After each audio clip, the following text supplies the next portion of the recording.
Magandang araw mga kaibigan! Exciting news sa lahat ng mga motorista sa Pilipinas. Handa na ba kayo para sa isang bagong era ng motor? Narito na ang pinakabagong teknolohiya mula sa Kawasaki Philippines, ang 2024 Ninja E1 ABS at Super Naked Zeds E1 ABS. Ang mga bagong ito ay hindi lang mga motor, mga EV motorcycles sila. Ibig sabihin, clean EV power at quiet operation ang hatid nila sa atin. Kaya kung gusto mo ng lakas at katahimikan sa kalsada, ito na ang hinahanap mo. Ang mga bagong ito ay hindi lang basta electric. Rider-friendly din ang kanilang electric motor. May rider-selectable power modes para mas personalized ang iyong experience. Kaya kahit saan, kahit kailan, madali at komportableng gamitin ang mga ito.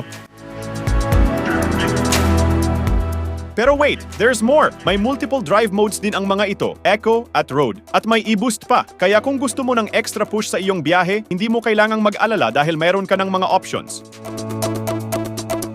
Ang Ninja E1 ABS ay kayang umabot ng 64 kph on Eco, 75 kph on Eco Plus e-boost, 88 kph on Road, at 99 kph on Road Plus e-boost. Samantalang ang Z E1 ABS naman ay kayang umabot ng 62 kph at 86 kph on Eco at Road, respectively.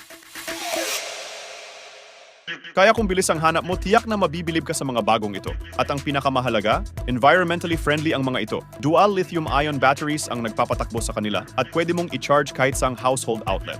At kung gusto mo ng mas mabilis na charging time, pwede mo rin i-remove ang batteries at i-charge separately. Kaya ano pa ang hinihintay mo? Limited stocks lang ang available, kaya siguraduhing makakakuha ka na sa March 2024 sa lahat ng Kawasaki crib nationwide. Huwag nang magpahuli mga kaibigan. Ang future ng motorsiklo ay nandito na. Sama-sama nating salubungin ang bagong era ng clean, quiet at powerful na biyahe. Magandang araw.